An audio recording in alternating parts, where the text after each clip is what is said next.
room for pilferage and misappropriation of the fund. 13.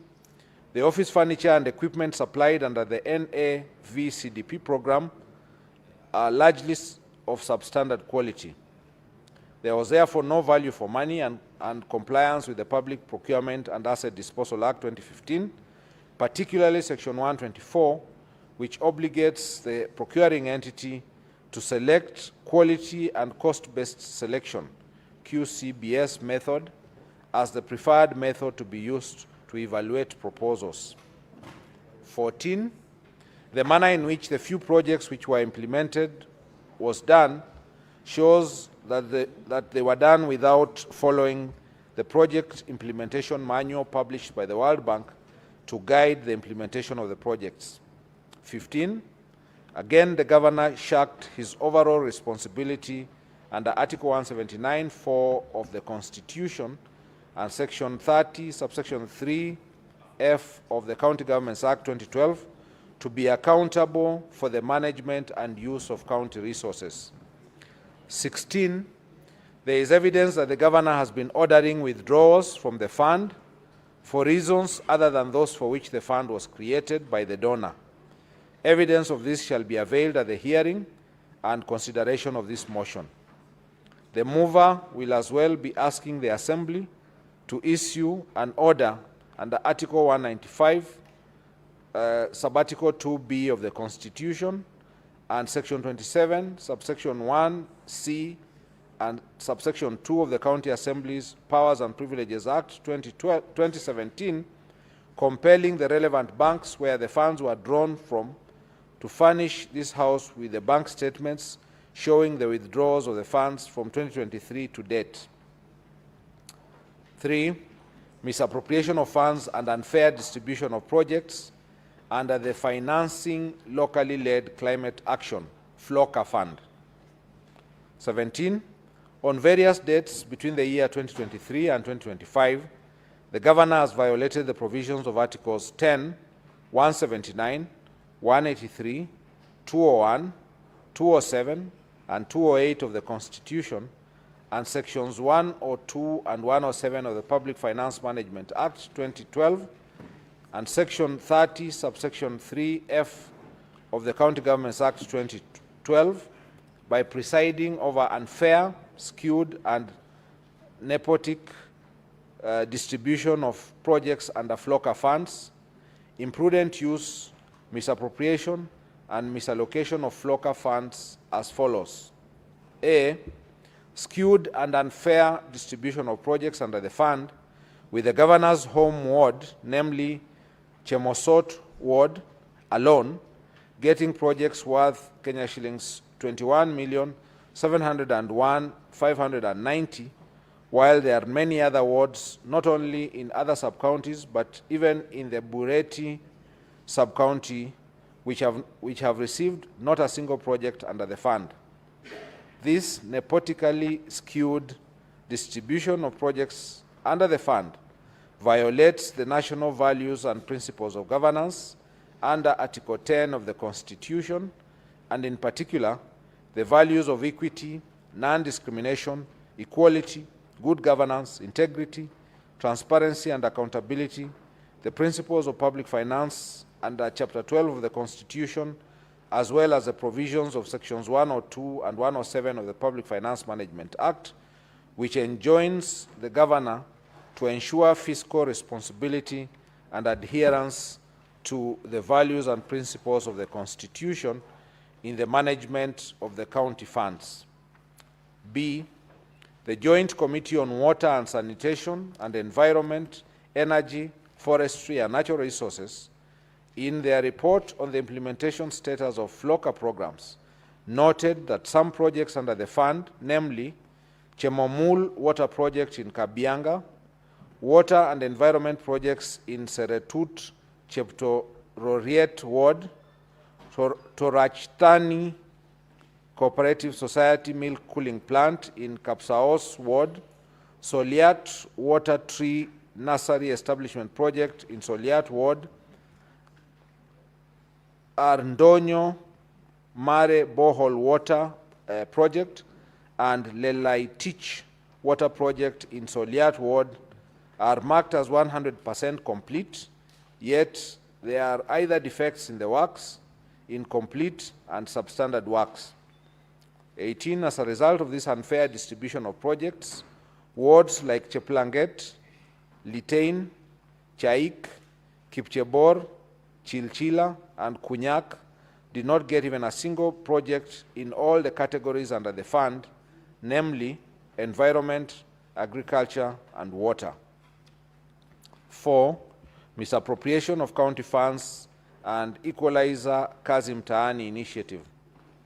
19, on or about 31st of August 2023, the governor engaged in gross violation of Articles 10, 183, 201, 207, and 208 of the Constitution and Sections 102, 109, and 110 of the Public Finance Management Act 2012 by launching a program dubbed Equalizer Kazi Mtaani initiative and drawing county funds towards the initiative without a legislation to anchor the initiative, public participation, prior approval of the County Assembly and the Controller of Budget, and prior approval of the Budget and Appropriation Committee's approval. 20, under the fund, a total of Kenya shillings 39 million were paid without proper tendering, local service orders, and for the services which were not delivered. 20, the County Assembly's report on the ad hoc Committee on Kazi Mtaani project pointed out various violations of the Constitution and the law in the rolling out and implementation of the initiative. However, the governor deliberately disregarded the report and it has hitherto not been implemented. 22, the deliberate failure, omission, and unwillingness to implement the report of the County Assembly on Equalizer Kazi Mtaani initiative undermines devolution, the doctrine of separation of powers, and is therefore antithetical to the values and principles of governance under Article 10 of the Constitution, the objects of devolution, and under Article 174 of the Constitution. 5, misappropriation of funds under the Strategic Intervention Projects, SIPs. 23, in various dates during the financial year 24-25, the governor engaged in gross violation of Articles 10, 183, 201, 207, and 208 of the Constitution, and Sections 102, 109, and 110 of the Public Finance Management Act 2012 by overseeing misappropriation of various projects under the Strategic Intervention Projects CIP Fund. 24, for instance, the project for upgrading of Kunyak Dispensary to Health Center, which is a retender project for the construction and renovation of various facilities within the health center by Messrs. Belitra Enterprises Limited for Kenya shillings 44,756,846, a total of Kenya shillings 8,575,186 has been paid for no works done. Indeed, when the County Assembly's Committee on Implementation visited the site, they found that the contractor had only supplied materials, contrary to the Finance Department's report to the Assembly that kitchen and staff house was at walling stage, while the MCH is at slab level. 6, other violations of the Constitution and the law. 25, the present and former Chief Executive Committee members and chief officers have variously reported coercion by the governor to make financial allocations for the governor's own use from the funds allocated to their respective departments, and which funds they were required to remit through the governor's personal assistants.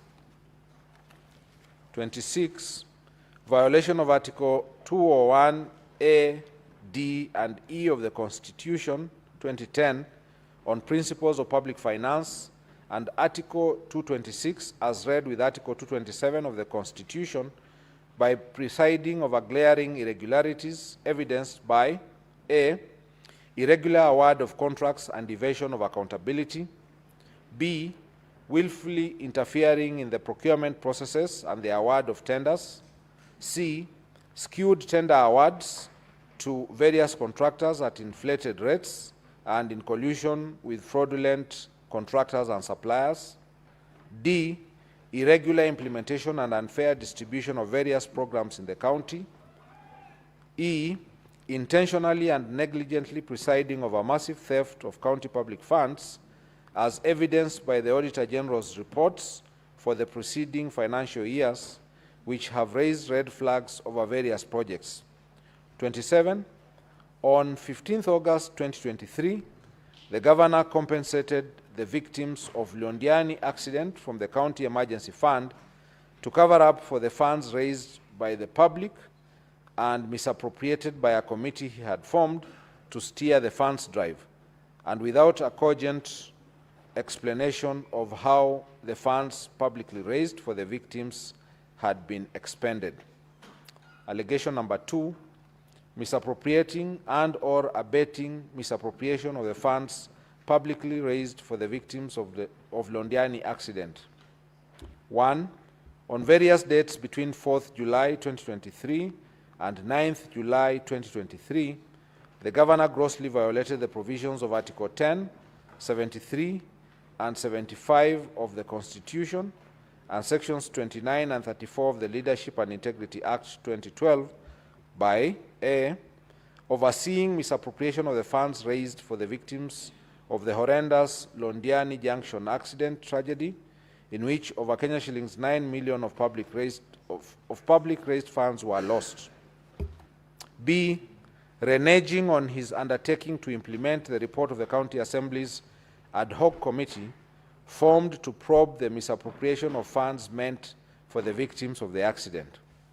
There is evidence that the Governor filed a suit and or supported a suit by those implicated in the report of the County Assembly's ad hoc committee in Kericho Employment and Labor Relations Court petition number E006 of 2023, Dr. Wesley Bor and 5 others versus the Governor, Kericho County Government and others, and Kericho ELRC petition number E014 of 2023, Victor Tum and others versus the Governor, Kericho County and others. C, being personally and directly complicit in the flawed award of direct tenders for service providers during the fundraiser and requiem mass of the victims of the accident. D, the County Governor has in this regard committed numerous and various acts in the course of his duties that are contrary to and in violation of the Constitution and the laws of Kenya. These include: 1. The authenticity of various payments made cannot be confirmed. The fact that the exact amount of money expended from the sum collected during the fundraiser points to impropriety and suggests a clear fraud on those whom the funds ought to have benefited. 2. A total of Kenya shillings 13,682,660 was collected at the fundraiser. A sum of Kenya shillings 423,000 was purportedly expended as pastors' facilitation, transport refund, field preparation, lunches and refreshments, printing, publishing, and radio announcements. Other payments that were approved from the fund were Kericho County Referral Hospital, Kenya shillings 2,037,524, Londiani Hospital, Kenya shillings 1,534,190, Supertix Limited, Kenya shillings 2,945,000, Supershine Limited, Kenya shillings 411,000, Raise Hotel, Kenya shillings 100,000, County Commissioners Fuel, Kenya shillings 300,000. 3. That when Kenyans from all walks of life voluntarily made contributions to aid the victims of the tragedy, it was never intended or anticipated that the funds would be misappropriated with the blessings of the Governor, who had a higher calling to ensure the money is accounted for to the last coin and on whom the people bestowed their trust. 4. The Governor issued contradictory statements insofar as the use of the funds is concerned. The contradictory statements point to his being complicit in the matter. 5. While the governor is on record indicating that the medical bills for all the victims would be waived and taken care of by the county government, it is clear why money had to be paid out from the fund collected to various public hospitals against the express and unequivocal representations of the governor. E.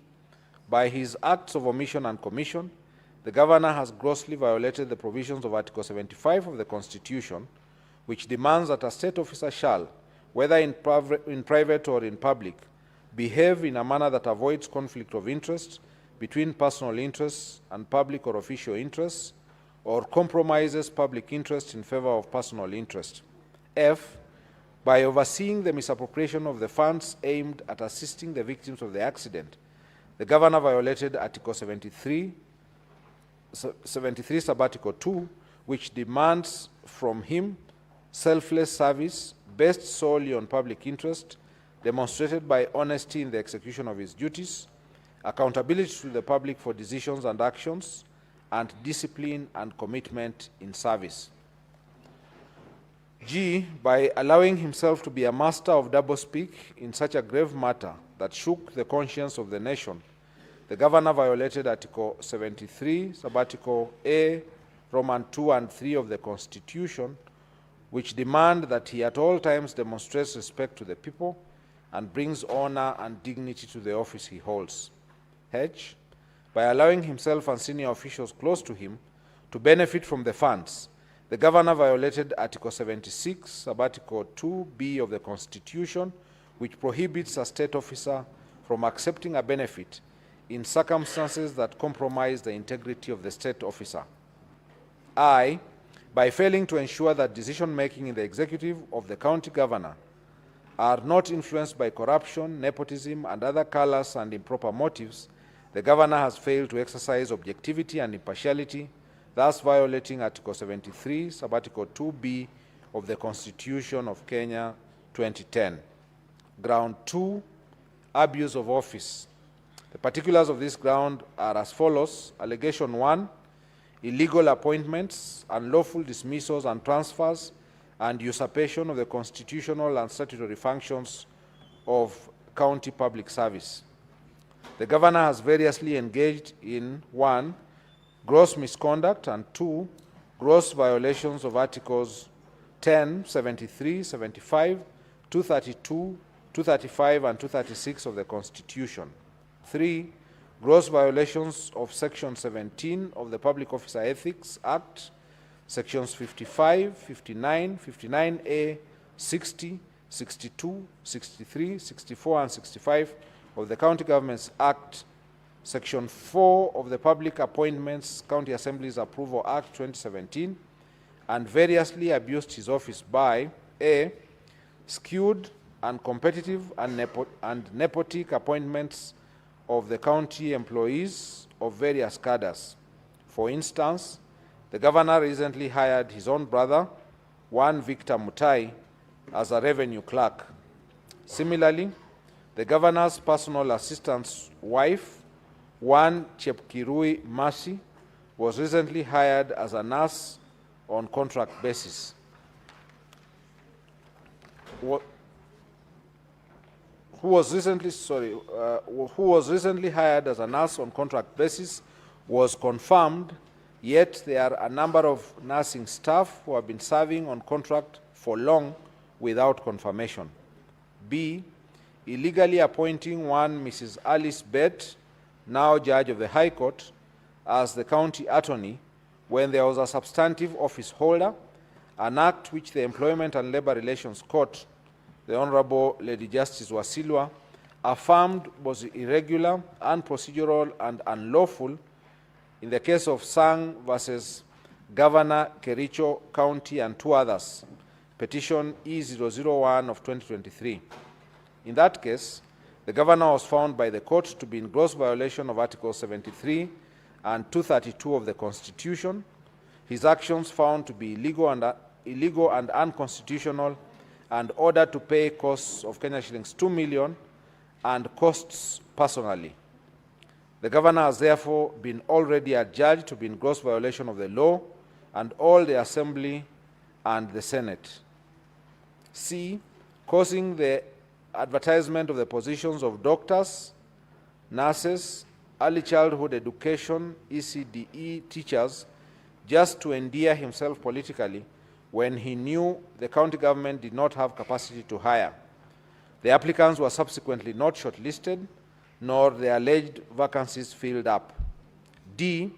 Illegally deploying health staff via the notice dated 22nd of July 2024 without any justification, authority, and involvement of County Service Board, thus creating a crisis in the health sector. E. Since his assumption of office, the governor has dismissed a total of 10 County Executive Committee CEC members, 6 chief officers, 2 chiefs of staff, among other senior staff, without any cause or reason, thus exposing the county to protracted litigation and the risk of huge compensation in damages.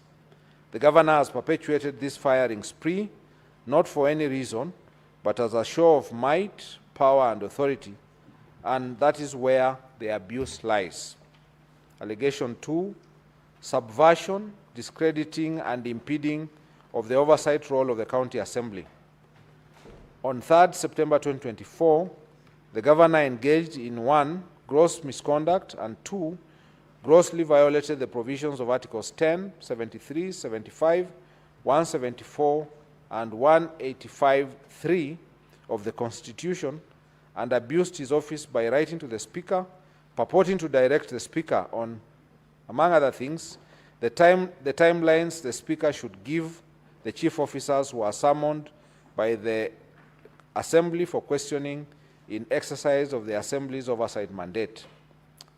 Ground 3, gross misconduct. The particulars of this ground are as follows. Allegation 1, bullying, incitement, vilification of people and county staff. On various occasions, the governor has repeatedly engaged in 1, gross misconduct, and 2, gross violation of the provisions of Articles 10, 73, and 75 of the Constitution, and Sections 29 and 34 of the Leadership and Integrity Act by A. The governor has been operating with impunity as though he is above the law. On the second day of being sworn into office, the governor led a mob to invade a private land owned by one Mr. Josiah Kiplangat Kogo within Kericho town and tore down the fence. The governor has since designated the subject land as an illegal dump site operated by the county government without the consent of the registered proprietor, the National Environment Management Authority NEMA approval, gazettement by the county designating the parcel as a dump site, and in total disregard of a court order issued by the Environment and Land Court in the case of Kericho, in Kericho in ELC petition number E001 of 2022, Josiah Kiplangat Kogo versus County Government of Kericho. The governor has also obstructed the enforcement of the orders by the police administration. The actions are illegal, contemptuous to the authority and dignity of the court and the rule of law, unethical, and demeaning the office the governor holds. Further, as a result of the illegal actions of the governor, the county was condemned to pay the costs. B. None of the dismissed CECs, CEOs, and chiefs of staff and other senior county staff were given fair administrative, due process, and hearing, thus violating the provisions of Articles 41, 47, and 51 of the Constitution. C. The governor has persistently intimidated, molested, harassed county officers who do not sing to his tune, leaving officers jittery and creating an atmosphere of fear, uncertainty, and despondency in the county, and thus creating a toxic work environment. This violates the provisions of Sections 11 and 13 of the Leadership and Integrity Act 2012. D, the governor has persistently used divisive and unbecoming language which undermines the office he holds, contrary to Section 8 of the Leadership and Integrity Act 2012. And E, the acts of the governor enumerated above have collectively brought dishonor and disrepute into the office of the governor in violation of Chapter 6 of the Constitution and the Leadership and Integrity Act 2012. The Honorable Dr. Eric Kipkoech Mutai, how do you plead to the three grounds? How do you plead to ground 1? How do you plead to ground 2? How do you plead to ground 3?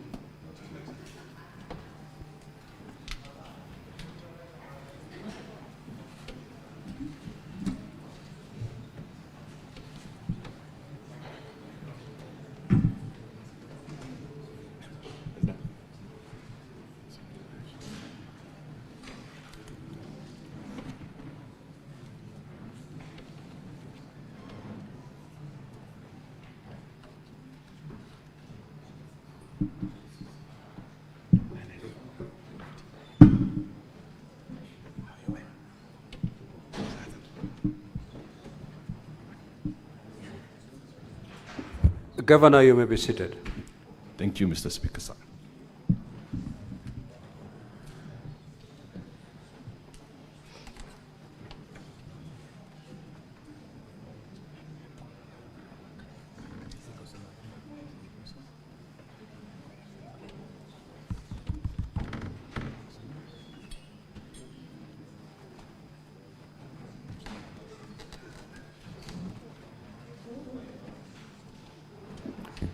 Now I'll call upon the County Assembly.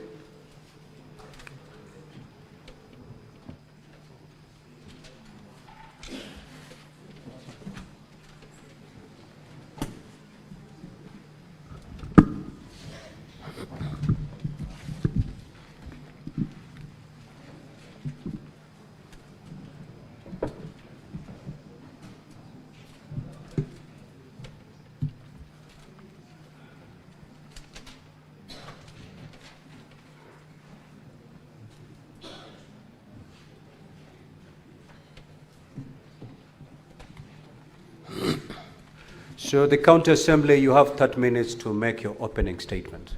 Thereafter, it will be followed by the Governor's opening statement. It will also take 30 minutes. Sorry, Mr. Speaker. Thank you so much, Mr. Speaker. Before we make the opening statement, there are certain preliminary matters that the County Assembly wished to raise. So with your permission, Mr. Speaker, I wish to be given the opportunity to raise them first. You may proceed. Thank you so much.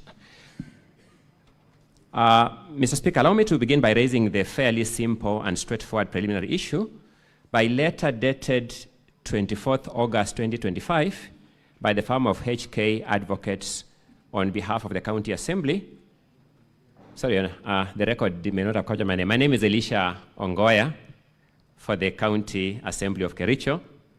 And I think for members of the Senate on light note, Mr. Speaker, who may wonder whether Mr. Mutuma and I are actually on this side, we may say that the Kabrang rule has placed us this side today. Mr. Speaker knows that better than I do. By letter dated 24th August 2025, H&K Law Advocates, acting for the County Assembly of Kericho, requested the clerk of this House to make special arrangements for one witness who suffers a physical disability in the nature of mobility impairment when that time comes. So that we don't struggle at the last minute, I would wish that Mr. Speaker directs that those arrangements be made as and when that witness is required to be put on the stand. Yeah, those arrangements are going to be made. Thank you so much. The second preliminary issue is also relating to another letter dated 24th August 2025 and addressed the clerk of this House. Just for context, you'll notice that among the filings made by the governor in his defense was a notice of preliminary objection, which was brought to the attention of the County Assembly when the documents were being exchanged at the clerk's designated area. In the circumstances, the County Assembly wrote to this House informing it that it will be seeking the leave of this House to file a response to the notice of preliminary objection. I think, Council, that PO hasn't been raised yet. It's on record, but it's yet to be raised. Thank you. So you'll be given an opportunity to make that application once that PO has actually been raised. Thank you.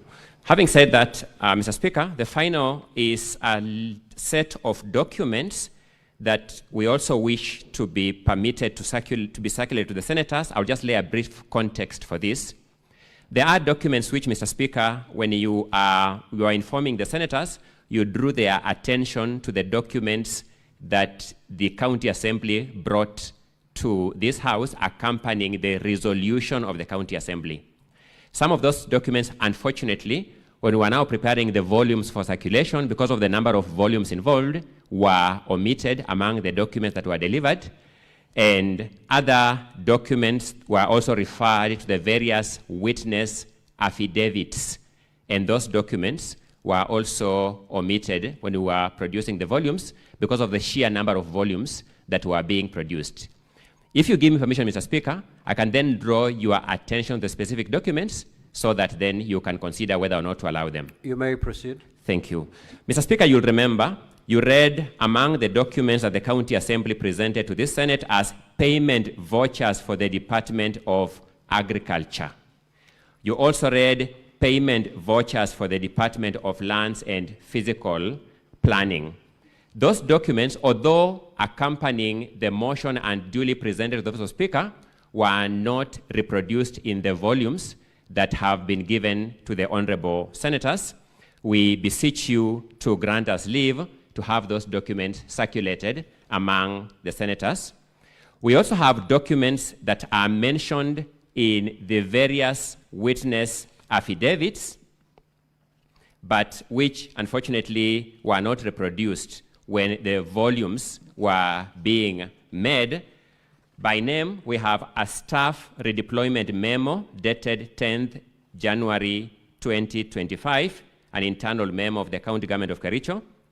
We have certain printouts of M-Pesa statements that are referred to in the affidavit of Eric Koech. We have the letter dated 21st August 2025 with regard to the report of the ad hoc committee on Kazim Taani, which, Mr. Speaker, you have alluded to. It is referred to in the affidavit of the motion mover. We have certain RTGS payment extracts that are referred to in the affidavit of Albert Koech. We have the termination letter of Enoch Koech that is referred to in the affidavit of Eric Koech. We have an invitation for a meeting with the Joint County Assembly Committee on Water and Sanitation and Environment and Forestry and Natural Resources and Minutes. The committee report of that committee, my apologies, the report of that committee is before this House, but only the invitation letter that was omitted in the course of the photocopying. Then we have bundles of invitation letters dated 18th July 2025 to appear before the ad hoc committee of the County Assembly of Kericho on fictitious payments. Again, the report of that committee is already before this House. So the only documents that were omitted were the invitation letters, which we seek that you permit to be presented to this House so that we have a complete record. Then finally, Mr. Speaker, we have certain photographs and an attendant certificate of electronic evidence. The photographs are referred to in the affidavit of Kiprotich Rogoni, and the certificate of electronic evidence is also in that affidavit, but unfortunately, in the course of mass production of the documents, they were omitted. Those documents, Mr. Speaker, we beseech you to allow the senators to have access to them so that we can have a comprehensive view of the situation. The other documents are the ones, as I alluded to earlier, relating to the answer to the PO. I will suspend dealing with those ones as directed by the Speaker, and I'll deal with them as and when that PO becomes a relevant issue before this House. My learned colleague should draw my attention to something so that we don't waste time. I'll ask him just to present it to the Senate right away so that the Senate can make a decision. Thank you, Mr. Speaker, sir. For record purposes, my name is Elias Mutuma. I just wanted to confirm that the documents that my learned senior has alluded to have already been supplied to Council for the Governor through email yesterday, and physical copies were delivered this morning. Thank you. Council for the Governor, do you have any objections to that request?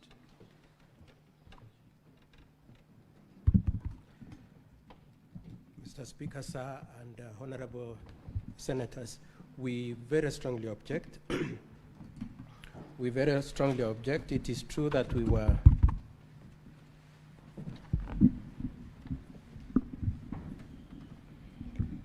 Mr. Speaker, sir, we strongly object to the attempt to introduce new evidence at this point. It is true that this morning, as we were waiting to walk in here, we were served with the documents referred to by my colleague. Mr. Speaker, sir, the first point of our objection is that we will not have had an opportunity to have looked at them and to prepare ourselves to respond to them, considering that today is scheduled for hearing. The second objection, Mr. Speaker, sir, is that you already gave a timetable within which the filings were to be done, and we all struggled to file within that time, including ourselves, who had also equally voluminous documents. So the mere contention that it was voluminous is not good enough a reason. The third objection we have, Mr. Speaker, sir, is that they were not part of the documents that were used during the proceedings at the County Assembly. And for purposes of that point, Mr. Speaker, sir, I wish to make reference to your standing orders, the standing orders for this, for the Senate, particularly the standing order number 20. The standing order is to this effect. In presenting its evidence, the Assembly shall not introduce new evidence that was not part of the allegations against the Governor in the County Assembly as forwarded by the Speaker. Mr. Speaker, sir, it is our contention that that standing order clearly prohibits the introduction of this new evidence. It is also our argument that if that evidence had been brought to the Assembly, there is also the possibility that the Assembly could have voted differently. And so, Mr. Speaker, sir, we take objection to the introduction of the new evidence, and we insist that the matter proceeds as per the documents that were filed within the timelines that you had given. Mr. Speaker, sir, I would like my colleague, Mr. Wanyama, to make supplementary submissions on the issue.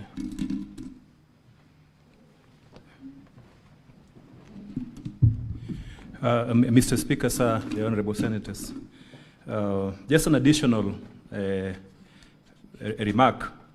If you look at paragraph 16 of the motion and the entire motion, there is certainly evidence which the mover of the motion wanted to adduce before the County Assembly. At paragraph 16 of the motion, the mover of the motion specifically said on the floor that that evidence will be sought after asking the House to issue summons. And throughout the motion, you will see that then there is no evidence. An allegation has been made and no attaching evidence has been adduced. So that was the evidence which was submitted before the County Assembly and a decision made on them. So in accordance with your rules, and we strongly object to this, the County Assembly cannot introduce new evidence, even if it was mentioned in the pleadings before the County Assembly. It cannot introduce that new evidence before this House at this stage for only one reason. It's extremely prejudicial to the Governor. And secondly, the Governor has not had the opportunity to prepare on this evidence. But more importantly, this evidence requires comment from the Governor.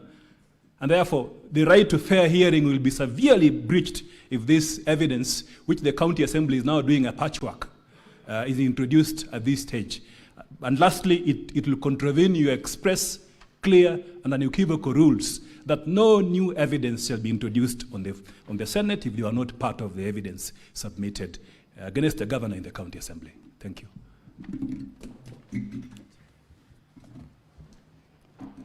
Mr. Speaker, may I have a brief right of reply?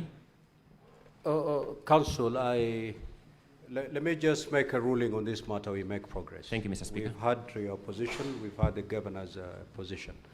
Now, if I had counsel for the County Assembly correctly, is that the evidence related to those documents is already in our bundles, the original bundles. These documents were omitted by mistake during the compiling of those bundles. They do not introduce any new evidence as is being submitted by the counsel for the governor. And therefore, pursuant to Rule 30 of the Rules of Procedure, I will allow those documents to be admitted. Counsel for the governor, you may take to the stand and make your opening statements. Mr. Speaker, sir, we had indicated that we are raising a preliminary objection. Although, allow me to just make the observation, Mr. Speaker, sir, that much as you have made your ruling based on the premises that they were excluded, though they were part of the evidence, they were not part of the evidence, Mr. Speaker, sir. These are new documents that have never been part of this case. The nearest you could say is that they were referred to or they were alluded to in the charges, but they have never been part of the evidence. Mr. Speaker, sir, we filed a notice of intention to raise a preliminary objection, and the same was part of the filings we did within the timeline you gave us. The nature of our preliminary objection, Mr. Speaker, sir, is to contend that there was no voting that took place, and therefore it implicates the requirement, number one, that voting must have been done at the Assembly, and number two, that a 2/3 threshold should have been achieved. It is our contention that the approach adopted by the Speaker in the County Assembly, the documents filed, including the audit of the logs of the process, will show that indeed there was no voting system.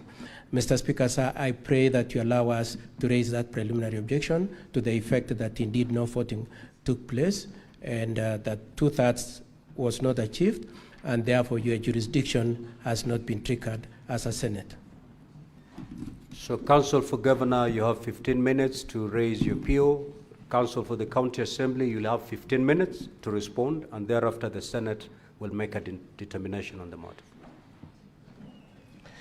Mr. Speaker, sir, the issues we raise in our preliminary objection are that we will start, first of all, Mr. Speaker, sir, we will invite your attention to the contents of an Annex 4A from the Assembly, which provides an audit of the login processes and details of how the voting went on. And Mr. Speaker, sir, that is contained in the affidavit by the IT expert at page 79 to 85, and also in the affidavit sworn by the clerk, page 95 to 93. And Mr. Speaker, sir, the IT expert says particularly at paragraph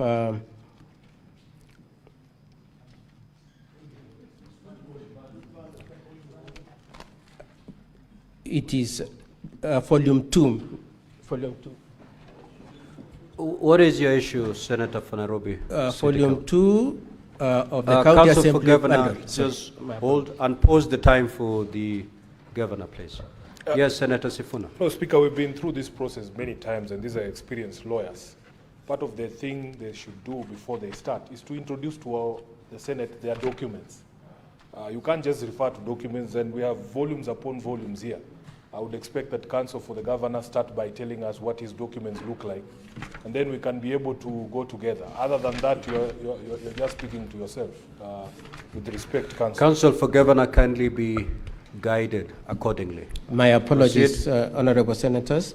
I'm referring to Volume 2 of the County Assembly bundle, and I will be juxtaposing that with bundle Annex 4F, also from the County Assembly bundle.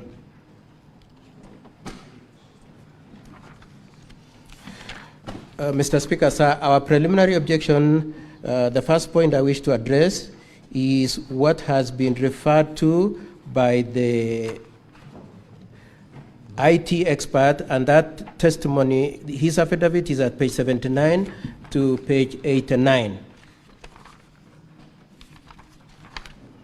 And at particularly page 81, paragraph 10, 11, and 12, he indicates that they have been using certain software for purposes of payments, budgeting, meetings, and so on and so forth.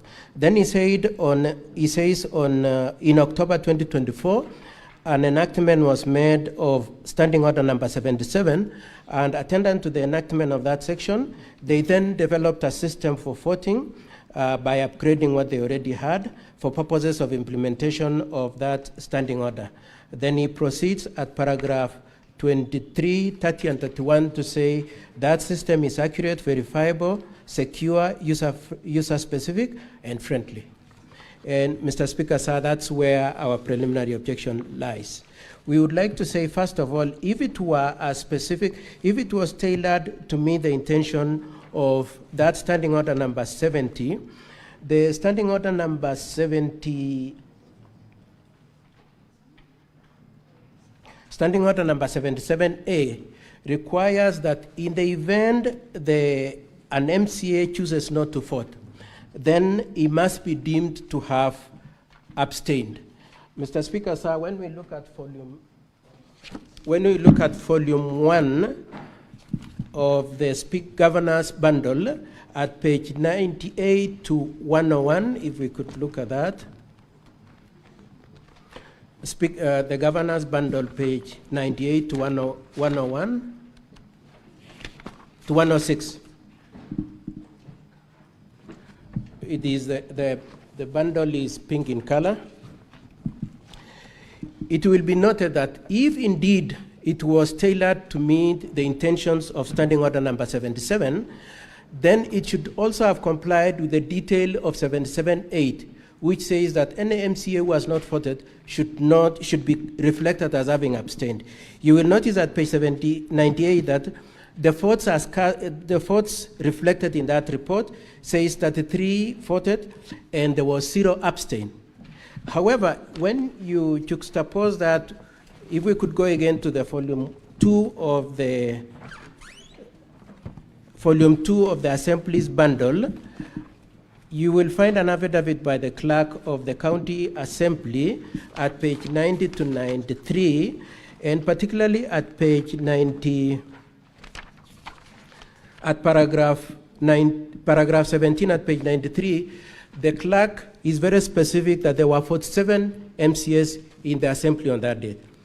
Now, our case is that the 18 MCAs did not vote at all, and we have produced those affidavits. And those affidavits of the 18 MCAs I will provide in a minute. But let me just make this first point I was making, being that if the system that they say was tailored to meet the intention of Standing Order number 77, then 77.8 requiring that it should reflect abstention, then should have reflected 18 MCAs abstained, or in the alternative, if it were to be the case which we contest, if it were to be the case that 33 voted, then it should have reflected that 14 of them abstained. And so that's our first attack on that pretense that there was any voting that happened. It is our contention that just a piece of paper was prepared. The second argument we make is that 18 MCAs did not vote, and the maximum number of votes that system should have reflected should have been 29 votes. And the affidavits that we have produced for purposes of supporting that proposition, Mr. Speaker, sir, are at page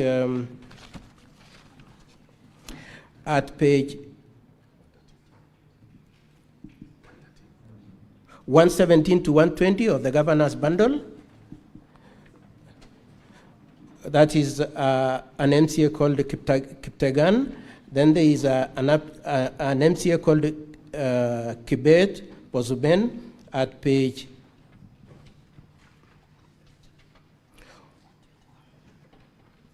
121 to 122. Then there is Amos at page 125 to 127. Then there is Edna and Martin at page 128 to 131. Then there is an MCA whose nickname is Broker at page 132 to 134. Then there is an MCA called Gabriela at page 135 to 1. I was just struggling with the 15 minutes I was given, Honorable Senators. Then there is an affidavit sworn by one Gabriela, Honorable Gabriela at page 135 to 137, and an affidavit sworn by all the 18 jointly at page 113 to 116. In the same set of the documents, we have shown how they have already reported to the DCI for purposes of investigation of the impersonation of their votes. Mr. Speaker, sir, may I indicate that all the 18 MCAs are our witnesses, and we intend to call all of them, probably 17 or the 18. And Mr. Speaker, sir, and Honorable Senators, it is our contention that indeed, to the extent to which 18 of them did not vote, the representation that the 33 MCAs voted is inaccurate. It should have been only 29 MCAs. Now, Mr. Speaker, sir, we have identified particularly 4 MCAs whose signatures, whose votes were fraudulently captured as having voted in favor of the impeachment. They have said they did not vote, and to the extent to which the report on the voting at page 98 to 106 in bundle 1 of the governor's report purports that the 4 of them voted is a forgery, Mr. Speaker, sir. The other issue which I want my learned friend to highlight is that it will be noted that there are individuals, based on the login audit that the County Assembly has produced, that there were 3 MCAs who voted twice. That is Honorable Rogon Kiprotich, who is the mover of the motion. He voted twice. Not only is it reflected in the audit report, he also is on audio as telling one of the people he voted for that, please let me give you some money in exchange to you for indicating my having voted for you. The other one is Honorable Moses Rotich, who voted twice, and Honorable Beatrice Chepkoech. The other issue we wish to advance, Mr. Speaker, sir, and Honorable Senators, is the standing order enacted by the County Assembly itself, standing order number 77-4, which requires that when you implement the use of electronic voting, then the MCAs will be allowed, and I want to put emphasis on these 2. One is to press, not only to press, but to press a button. And Mr. Speaker, sir, it should be a common ground between ourselves and my learned colleagues for the County Assembly that indeed there was no gadget which could be pressed and there was no button to be pressed. What they did is to send a link to the mobile phones and ask them to enter the link and do the voting. And we are saying, Mr. Speaker, sir, to the extent to which the standing order requires that you press a button, there was no device which could satisfy the requirement for electronic voting at that point in time, Mr. Speaker, sir. 4 minutes. Okay. Mr. Speaker, sir, we would also like to point out that the entry credentials, the affidavit sworn by the IT expert multiple times at page 79 to 83, to 85, is that there was a unique criteria to enter the portal. However, it will be noted, Mr. Speaker, sir, as my learned friend will demonstrate, that the identifiers were merely the payroll number and the ID number. And so anybody who knows the payroll number and the ID number could enter and vote. And indeed, as far as we are concerned, that's what happened. And that's why we are saying that this voting system is not accurate, verifiable, nor auditable. Mr. Speaker, sir, lastly, as I hand over to my learned friend, Mr. Wanyama, is to point out, Mr. Speaker, sir, that immediately after the voting, the site was pulled down. We are meant to understand that in response to our having filed our objection, an attempt was made to set up the same link yesterday. But between the time of voting on 15th of August and yesterday and Monday, the site had been down. Mr. Speaker, sir, and honorable members, we contend that indeed this voting system does not satisfy the requirement that indeed a voting should have happened and that voting should have achieved 2/3 of the MCS to warrant your having to entertain and determine this preliminary objection. We pray that you decline to accept this motion into your House. Mr. Speaker, sir, I request for 5 minutes for my colleague, Mr. Wanyama.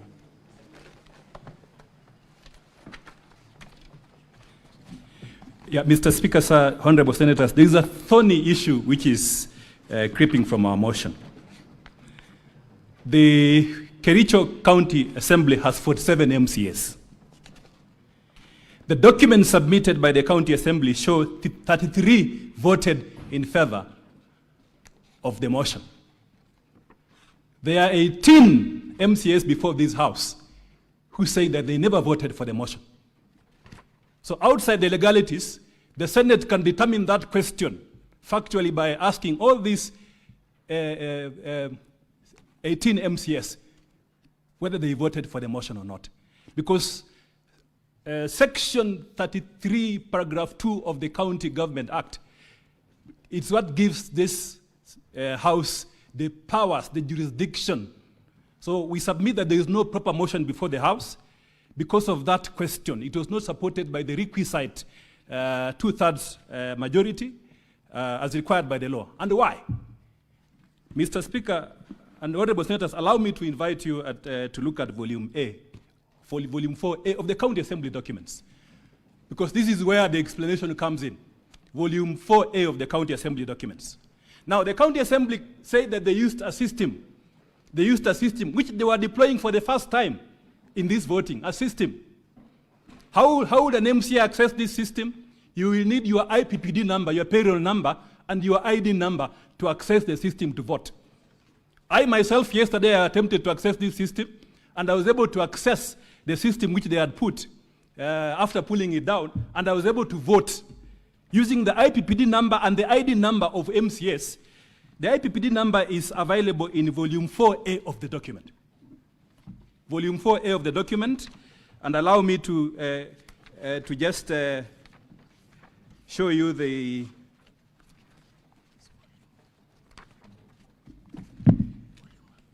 yes, the same document is at volume, the governor's bundle at page 259. The governor's bundle at page 259. And then from the County Assembly documents, that is page 1 of volume 4A, you will see the ID numbers of the MCS. These ID numbers were the passwords to access the system. The ID numbers were the passwords to access the system. So the ID numbers are here. They are there.